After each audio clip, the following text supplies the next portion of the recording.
किसी की माँ, किसी की सास। ये तो जाहिर सी बात है, हर माँ के दो रूप हैं। अगर वो किसी की माँ है तो किसी की सास भी है।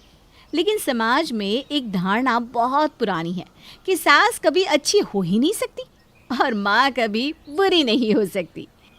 लेकिन सास और माँ तो एक ही औरत के दो रूप है ना, तो आखिर क्यों लोग ऐसा कहते हैं? चलिए देखते हैं। ये कहानी है काम्या की, जिसे लगता है कि उसकी माँ बहुत अच्छी है लेकिन सास बहुत बुरी। एक दिन की बात है। बहू, अरे ओ बहू, जल्दी जल्दी चूल्हा चौका कर ले, पड़ोसन के यहाँ पूजा है, वहाँ जाना है। जी माँ जी, अगर यही चीज़ बेटी से कहना होता ना तो सारा काम खुद ही कर लेती। वो महारानी तो आराम से सोई होगी अपने ससुराल में, क्योंकि मेरी मम्मी तो खुद ही सब कर लेती है। हाँ बेटी, हो गया सारा काम? हाँ माँ, जस्ट काम करके फ्री हुए। लेकिन माँ, कितना भी काम कर लो, मेरी ये सास ना कभी खुशी नहीं रहती, जाने क्यों। अरे कोई ना बेटी, तू अपना काम कर, शायद तेरी सास का नेचर ही वैसा हो। हाँ शायद। चलो रखती हूँ, अभी माँ जी के सर में तेल भी तो लगाना है। अरे ठीक है बेटा, ख्याल रखना। हो गया बहू सारा काम, लेट हो रहा है मैं। जी माँ जी। जिसके बाद दोनों सास बहू पड़ोसन के यहाँ पूजा में जाती हैं और वहाँ से आने के बाद, पूजा से आने में तो काफ़ी देर हो गई। बहू जा जल्दी से खाना बना ले, रंजित आता ही होगा। जी माँ जी। फिर काम्या मुंह बनाकर वहाँ से चली जाती है। फ़ोन पर बात करते हुए कहती है, हाँ माँ, कुछ नहीं, सुबह सारा काम करके गई थी, अब पूजा से आने के बाद भी काम में लगी हूँ। क्या करूँ, मेरी ये सास ना एक पल के लिए भी मुझे शांति से बैठने नहीं देती। अरे बेटी, ये सास होती ही ऐसी है। अब ससुराल में रहना होगा तो काम तो करना ही पड़ेगा ना। हाँ ये भी बात है। चलो मैं रखती हूँ, सास आ रही है। कुछ चाहिए था क्या माँ जी? नहीं, मैं सोच रही थी तुम थक गई होगी तो लाओ थोड़ी मदद कर दूँ। मेरी हेल्प करके एहसान जताना चाहती हैं, मैं सब जानती हूँ। हाँ माँ जी, थक तो गई हूँ लेकिन कोई ना, कर लूँगी काम। नहीं, ला मैं मदद कर देती हूँ, जल्दी हो जाएगा। ठीक है माँ जी। फिर दोनों सास बहू मिलकर खाना बनाती है और डिनर के बाद, बेटा मेरे सर में बहुत दर्द हो रहा है, थोड़ा सा तेल मालिश कर देगी? क्या यार, इनका काम तो ख़त्म ही नहीं होता। अब मुझे ना बहुत तेज़ से नींद आ रही है, मैं सुबह मालिश कर दूंगी। हाँ माँ जी। अरे बहू, पर दर्द तो अभी हो रहा है ना।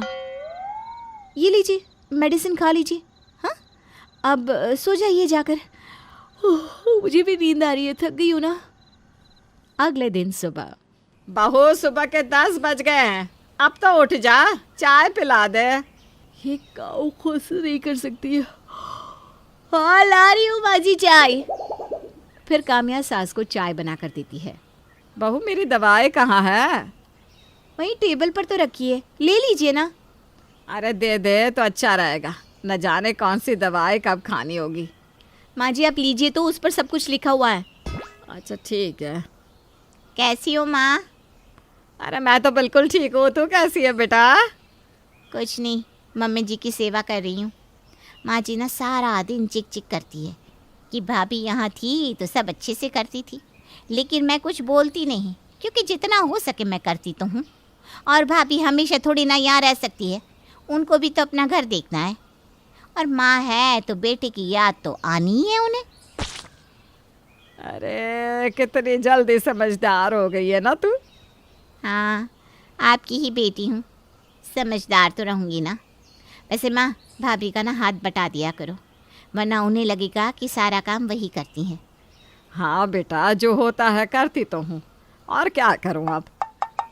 बाकी तबीयत तो ठीक है ना आपकी? हाँ बेटा।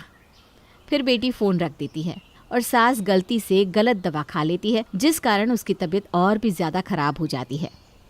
एक काम कहा था खुद से दवाई खाने को, वो भी आपसे ढंग से नहीं होता।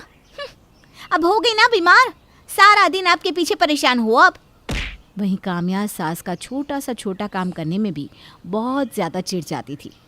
क्या कहूँ माँ, मेरा ना दिमाग खराब हो जाता है माँ जी के पीछे पीछे। सच कहूँ, अगर जर्मनी में दूसरे हिटलर की ज़रूरत होती ना तो नॉमिनेशन में माँ जी का ही नाम पहले आता।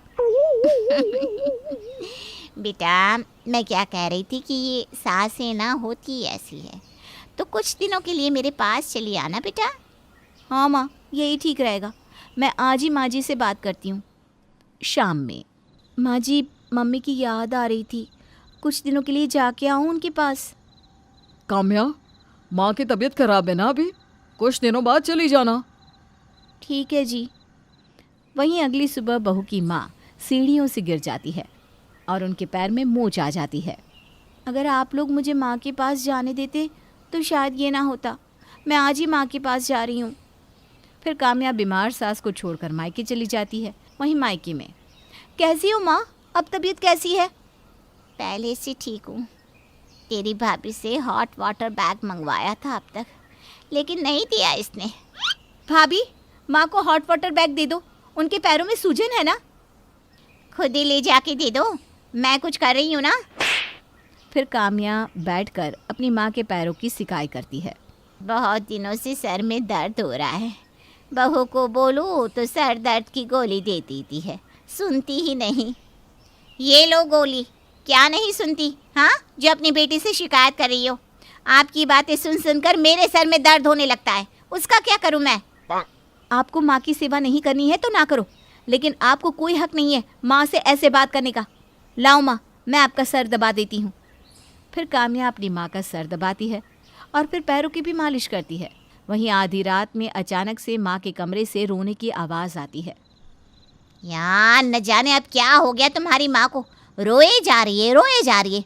जाके देखो अभी। यार नींद आ रही है मुझे। तुम्हें पूछो क्या हुआ? क्या हुआ माँ जी, क्यों रो रही हो?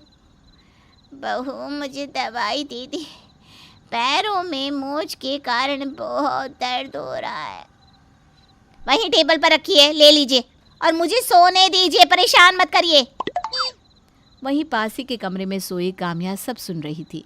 फिर माँ के पास जाकर कहती है, ये क्या, ये कौन सी दवाई खा रही हो आप? भाभी, भाभी कहाँ हो, जल्दी आओ। हो, क्या हुआ? क्यों भौंक रही हो आधी रात में? आपसे माँ ने दवाई मांगी, वो भी नहीं दी गई आपसे। ये देखो, अभी मैं ना देखती तो वो गलत दवाई खा लेती और बीमार पड़ जाती। मम्मी जी के साथ भी ऐसा ही हुआ था, बहुत बीमार हो गई थी और फालतू में हम उनकी वजह से परेशान हो गए। अच्छा, तो बीमार भी तो तुम्हारी वजह से ही हुई थी ना मम्मी? हाँ, तुम्ही ने तो गलत गोली दी थी मम्मी को, इसीलिए तो वो बीमार हुई थी। लेकिन उनकी बीमारी में तुमने कितनी सेवा की, थोड़ी सी भी नहीं। ऊपर से उन्हें ताने मारती थी सो अलग। अब पिंकी की बात सुनकर काम्या को एहसास होता है कि वो ये क्या कर रही है। जो काम उसे अपनी सास के लिए करने में गुस्सा आता है, वही काम वो अपनी माँ के लिए बड़े ही प्रेम से करती है। और उसे वो सारी बात याद आने लगती है कि कैसे वो अपनी सास पर छोटी छोटी बातों के लिए भड़क जाया करती थी। माँ, भाभी, मुझे अपनी गलती का एहसास हो गया है। देख इसे, यहाँ आने के बाद भी नहीं बदली। जैसे वो समधन जी की सेवा करती थी, वैसे ही इसने मेरी भी खूब सेवा की। लेकिन बेटी, तू ससुराल जाते ही क्यों बदल गई? पता है, रोज़ाना समधन जी से पिंकी उनका हाल चाल पूछती, लेकिन वो कुछ नहीं बताती। वहीं तू हमेशा उनसे परेशान रहती। इसलिए हम दोनों ने तुझे सबक सिखाने के लिए ये सब किया।